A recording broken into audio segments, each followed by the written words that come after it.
ফিরে যাই আমরা আমাদের আজকের অতিথি কণ্ঠশিল্পী মোহাম্মদ ইমরানের কাছে। এত বড় বড় প্ল্যাটফর্মগুলো থেকে এসেছেন, গান দিয়ে আসলে সবাইকে সুরের মূর্ছনায় মুগ্ধ করেছেন। সেই মানুষটার গান দিয়ে আজকে শুরু করতে চাই। তোমার ব্যস্ততা নিয়ে একটু শুনতে চাই যে কোন গান রিলিজ পাচ্ছে সামনে, যেহেতু পবিত্র ঈদ উল ফিতর। আমার অনেকগুলো প্রজেক্ট চলছে। প্রথমে যে প্রজেক্টটা রিলিজ হবে অলরেডি রেকর্ডিং শেষ এবং শুটিংও কমপ্লিট, এডিটিং এর জন্য চলছে।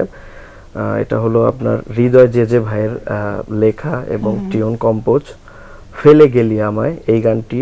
এরপরে আসবে আদিব কবিরের মন কারিগর বন্ধুরে, এই গানটি। এরপর আসবে সজীব দাস কথা ও সুরে আপনার আরেকটি গান অলরেডি ভয়েস দিলাম। চলছে এবং সবগুলোই হচ্ছে পবিত্র ঈদে আসবে, তাই তো? সবগুলো কি আপনার সোলো নাকি ডুয়েট করা আছে? সবই সোলো, আমার নিজের ইউটিউব চ্যানেলে আসবে। আচ্ছা আচ্ছা, দারুণ। আমি আপনার গল্পের একটু পিছনে ফিরে যেতে চাই। আমি যতটুকু জানি আপনার মানে জিনিসটা খুব ইন্টারেস্টিং, যেটা হয় যে গানের সঙ্গে যারা যুক্ত হয় বিভিন্ন রিয়েলিটি শো থেকে অনেক বড় বড় স্টারকে আমরা পাই, আপনাদেরকে আমরা পেয়েছি, সবাই একটা ধারার মধ্যে কন্টিনিউ করে, কিন্তু আপনার বিষয়টা সম্পূর্ণ আলাদা। গানের প্রতি আপনার প্যাশন, ভালোবাসা, ভালো লাগে এতটাই বেশি যে পারিবারিক বা ব্যক্তিগত কারণে দেশের বাহিরে প্রবাসে যাবার পরেও গানটা কন্টিনিউ করছে। আমি এই গল্পটা একটু শুনতে চাই, একটু ডিটেলসে। খুদে গানটা যে ছিলাম এবং 2010-এ টপ 10-এ ছিলাম সেরা কণ্ঠে। এরপরে আমি আমাদের পারিবারিক একটু ইয়ের জন্য আমি সৌদি আরবে চলে যাই। ওইখানে কাজের পাশাপাশি ওখানে একটা ব্যান্ড আছে আমার, প্রবাস বাংলা ব্যান্ড। আমরা গুটি কয়েকটা মানুষ আমরা ব্যান্ডটা তৈরি করি। আমাদের ইউসুফ ভাই আছে, জাভেদ ভাই আছে, বাপ্পি ভাই আছে এবং আমরা মিলে একটা ব্যান্ড তৈরি করি ওখানে, প্রবাস বাংলা ব্যান্ড। ব্যান্ডটার ওই সাথে সাথে আমরা, আপনি জানেন বাংলাদেশ থেকে অনেক সিঙ্গাররা যায় সৌদি আরবে। সৌদি আরবে অনেক একটি বড় প্রোগ্রাম হয়, রিয়াদ সিজন, জি, যেখানে জেমস ভাই পারফরমেন্স করে, হাবিব ভাই, ইমরান ভাই, পড়শি ছিল। তো ওই প্রোগ্রামটার বাংলাদেশের অর্গানাইজারটা আমি করে থাকি সাধারণত। তো ওইখানে সৌদি আরবের মতন একটা জায়গায়, তো বাংলাদেশকে আমি সবসময় চেষ্টা করি যারা আমরা প্রবাসে থাকি অনেক কষ্টের পরেও যেন একটু ভালো একটা মুহূর্ত দিতে পারি বাংলাদেশের সাংস্কৃতিকটা। গানকে ভালোবাসেন, হৃদয়ে ধারণ করেন, তাই প্রবাসে যে আমরা সবাই জানি যে প্রবাস জীবনটা অবশ্যই খুবই কষ্টের, সেখানে যেও গানটাকে আঁকড়ে ধরে আছেন এবং সেখানে যারা কষ্টের জীবনযাপন করছেন তাদেরকে তাদের মন ভালো রাখার জন্য, একটু বাংলা স্বাদ দেওয়ার জন্য এত আর্টিস্ট, বড় বড় আর্টিস্টকে নিয়ে যাচ্ছেন। আমি একটু জানতে চাই যে যখন খুদে কণ্ঠ বা গানরাজ থেকে গেলেন, হুট করে দেশের বাইরে চলে যাওয়ার কথা যখন হলো, কেমন আসলে অনুভূতি তখন কাজ করছিল? আমরা যারা গান করি আমাদের মনের খোরাকটাই হলো গান, আমাদের মনের সবচেয়ে বড় চাওয়াটাই হলো গান। তো এই যেখানেই যাই আমরা যারা শিল্পী আছি আমাদের গানটা চলবেই। আর যারা বিদেশে থাকে, আমরা প্রবাসে, বাংলা গানটাকে এত ভালোবাসি, তো ওইটাকে ছাড়ার কোনো মানে অপশন নাই। আর দেশের বাইরে গেলে শেকড়ের টানটা বেশি হয়তো বোঝা যায়। বাংলাদেশকে অনেক মিস করা হয়। আপনার জন্ম এবং বেড়ে ওঠা কোথায় ছিল? পিরোজপুর জেলায়, ওইখানেই জন্ম, ওখান থেকে গানের শুরু। হাতে খড়িটা কার? আমার ওস্তাদ সঞ্জয় কুমার মিত্র, ওনার হাত থেকে আমার হাতে খড়ি। এরপর চলছে আস্তে আস্তে চলছে এবং তার দারুণ ফলাফল আমরা পাচ্ছি। পরিবারের কেউ কি গানের সঙ্গে যুক্ত ছিলেন? না, পরিবারের ওইভাবে কেউ ছিল না। অনেক স্ট্রাগল করে আমার মানে গানের সাথে প্রথমে আমার বাবা মা ছিল না, গান পছন্দ করতো না।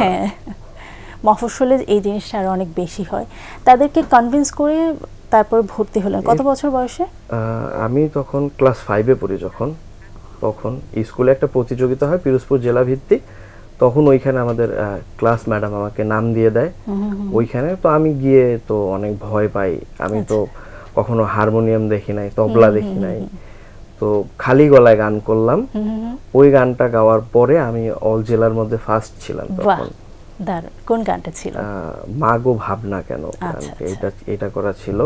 এরপরে আস্তে আস্তে স্টেজ প্রোগ্রাম এইগুলা করা। প্রথম স্টেজ প্রোগ্রাম কবে ছিল? পিরোজপুরেতেই, জেলা শিল্পকলা একাডেমি। আজকে যেহেতু 25শে মার্চ আমাদের বাঙালি জাতির জন্য বড় একটা দিন, আগামীকাল আমাদের স্বাধীনতা দিবস, আপনার কণ্ঠে কেন যেন আপনার সেই জীবনের প্রথম করা গানটা শুনতে ইচ্ছে করছে? মা গো ভাবনা কেন, আমরা তোমার শান্তি প্রিয় শান্ত ছেলে, তবু শত্রু এলে অস্ত্র হাতে ধরতে জানি, তোমার ভয় নেই মা, আমরা প্রতিবাদ করতে জানি। মা গো ভাবনা কেন, আমরা তোমার শান্তি প্রিয় শান্ত ছেলে, তবু শত্রু এলে অস্ত্র হাতে ধরতে জানি, তোমার ভয় নেই মা, আমরা প্রতিবাদ করতে জানি। মা গো ভাবনা কেন। ক্লাস 5-এ প্রথম গান করা হয়েছিল, পরবর্তীতে স্টেজ পারফরমেন্সের কথা বললেন, সেটা কত বছর বয়সের দিকে? 8-9 বছর। আচ্ছা, মানে সেটা তো প্রথম, তার পরবর্তীতে আস্তে আস্তে কিভাবে উঠে আসা পথ চলাটা? স্টেজ প্রোগ্রাম শুরু করি, কনসার্ট শুরু করি, এই আমাদের পিরোজপুর জেলায় করতে করতে ঢাকাতে আসা। আচ্ছা, সেই পিরোজপুর জেলার গল্পটা একটু মানে শুনতে চাচ্ছিলাম। আমাদের পিরোজপুর জেলাটা অনেক সুন্দর একটি জেলা, ওইখানে সব সময় প্রোগ্রাম হয়, আর ওইখানে তখন আমি শিল্পকলার থেকেই গান করতাম। আচ্ছা, স্টেজে জারি গান করতাম। আচ্ছা, এরপরে বিভিন্ন ধরনের আপনার ফোক গান, বেসিক্যালি আমার সাধারণত ফোক গানটাই আমার করা হতো, কিন্তু পর্যায়ক্রমে যখন আমি দেশের বাইরে যখন প্রোগ্রাম করতাম, এরপরে সৌদি আরবে যখন প্রোগ্রাম করি, তখন জেমস ভাইয়ের গান, মানে ব্যান্ডের গানগুলোই করা হয়। আর সৌদি আরবে সবাই আমাকে রক স্টার হিসেবেই মানে জেমস ভাইয়ের গান। রিয়েলিটি শোতে প্রথম কোনটাতে যাওয়া হয়েছিল বা কিভাবে আসলে সেটা সম্পর্কে জানলেন? যুদ্ধ ছিল, ফ্যামিলির সাথে অনেক যুদ্ধ। একটু শুনতে চাই, কারণ আমি জানি অনেক দর্শক আছেন যারা হয়তো এটাতে অনুপ্রাণিত হবেন। যখন খুদে গানরাজে যাই, তখন আমার ফ্যামিলি অতটা মানে পছন্দ করতো না গান, জাস্ট গান করতাম এতটুকুই। পরে আমার যে শিক্ষক সঞ্জয় কুমার মিত্র, তো স্যার আমাকে বললো তুই পারবি, তুই চালিয়ে যা। আর তখন আমাদের ওখানে একটা ম্যাডাম ছিল শিরিন আফরোজ নামের, উনি স্যারকে অনেক সহযোগিতা করলো। এরপর আমার স্কুল পিরোজপুর টাউন মাধ্যমিক বিদ্যালয়, ওইখানে স্যাররা আমাকে প্রচন্ড পরিমাণ হেল্প করতো, তুমি এগিয়ে যাও, পারবে। ওইখান থেকেই আমার মানে শুরু। অ্যাপ্লাই করলেন এবং তারপর সিলেকশন। এরপরে আমি খুদে গানরাজে যখন যাই, তখন ঢাকা মেট্রো থেকে আমি অডিশন দেই। তো ভয় কাজ করছিল, কারণ ওখানে অনেক বড় বড় আর্টিস্টের স্টুডেন্ট, তো সেখানে আমি নগণ্য একজন গ্রাম থেকে আসা, তো ভয় তো তখন ছিল। তখন আস্তে আস্তে শুরু আপনার এইভাবে করতে করতেই। তো যখন প্রথম গান গাইলেন, জাজেস প্যানেলে যারা ছিল তাদের কাছ থেকে কি ধরনের মন্তব্য পেয়েছিলেন? তখন অনেক ভয়ে ছিলাম, তখন তো অনেক ছোট ছিলাম, এখন তো অনেক বড়। কত বছর ছিল তখন? তখন ছিল আপনার 14। একদমই অল্প বয়স। হ্যাঁ, তখন আপনার অনেক ভয় কাজ করছিল। এই আমার মনে আছে শ্রদ্ধেয় বারি সিদ্দিকী স্যার। আচ্ছা, আমি আমার এই লাইফে আমি অনেক বড় বড় যারা গুণীজন তাদের সান্নিধ্য পেয়েছি এবং আমার সুযোগ হয়েছে তাদের কাছ থেকে অনেক কিছু নেয়ার। যেমন শ্রদ্ধেয় বারি সিদ্দিকের কাছ থেকে আমি সুয়াচান পাখি যে গানটি, ও খুব ভালোভাবে আমার মনে আছে স্যার আমাকে শিখিয়ে দিয়েছিল যে এটা এইভাবে গাবি, এইভাবে করবি। যখন আমি সেরা কণ্ঠে চাই, তখন আমি ওটা বরিশাল থেকে দিছিলাম। তো বরিশাল থেকে আমি ফার্স্ট ছিলাম, ফার্স্ট হয়ে আমি ঢাকাতে বিভাগীয় পর্যায়ে আসি। তো ও তখন আমাদের ট্রেনার ছিল ইমরান মাহমুদুল, ওই থেকেই মানে শুরু, অনেকটা ভালো একটা জার্নি শুরু। সে যখন জানলো যে আপনি গান করছেন, আপনার নামও ইমরান, তার নামও ইমরান, কিছু কি বলেছিল? হ্যাঁ, তখন থেকেই যে তুই আমার মিথ্যা। বাহ, দারুণ। মানে নিজের পছন্দের আর্টিস্ট বা সিঙ্গারের কাছে থেকে এই ধরনের কমপ্লিমেন্ট নিঃসন্দেহে দারুণ কনফিডেন্সও আরও অনেক বেশি বাড়িয়ে দেয়। আপনি আপনার স্বপ্নের সমান বড় হন, অনেক বেশি শুভকামনা রইল আপনার জন্য। আপনার স্বপ্নগুলো বাস্তবে পরিণত হোক, আর অনেক দূরে এগিয়ে যান, এই প্রত্যাশা রইল। আপনার গান শুনতে শুনতে বিদায় নিব, তবে তার আগে আমি একটু দর্শকদের কাছ থেকে বিদায় নিয়ে আসছি। প্রিয় দর্শক, এতক্ষণ কথা হচ্ছিল অতিথির সঙ্গে, এবার সময় হলো বিদায় নেবার। আমাদের অনুষ্ঠান সম্পর্কে আপনার যে কোনো মতামত ও পরামর্শ জানাতে লিখুন এই ঠিকানায়। প্রযোজক দিন প্রতিদিন Bangla vision, নুট tower, 110 Bir Uttom Siyad Dutta road, Dhaka 1205। আমাদেরকে ফোন করতে পারেন 963203 এই নাম্বারে। আমাদের ইমেল অ্যাড্রেস dinprotidin@banglavision.tv। বিশ্বনবী হযরত মুহাম্মদ সাল্লাল্লাহু আলাইহি ওয়াসাল্লাম বলেছেন, ক্রোধ হলো শয়তানের কুমন্ত্রণার ফল এবং শয়তান আগুন হতে সৃষ্ট, আর আগুন একমাত্র পানি দ্বারাই নিভে থাকে। অতএব যে ব্যক্তির ক্রোধের উদ্রেক হয় সে যেন অবশ্যই ওযু করে নেয়। প্রিয় দর্শক, সবাই ভালো থাকুন, সুস্থ ও সুন্দর থাকুন।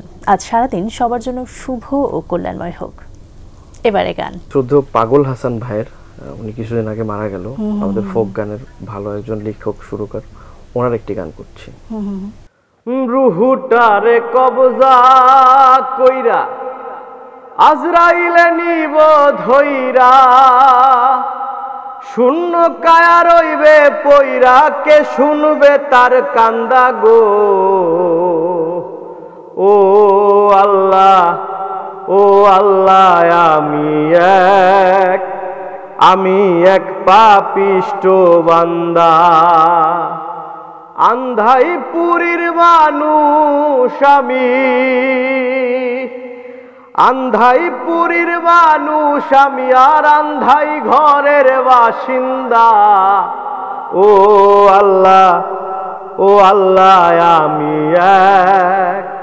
আমি এক পাপিষ্ট বান্দা। ও আল্লাহ, ও আল্লাহ, আমি এক পাপিষ্ট বান্দা।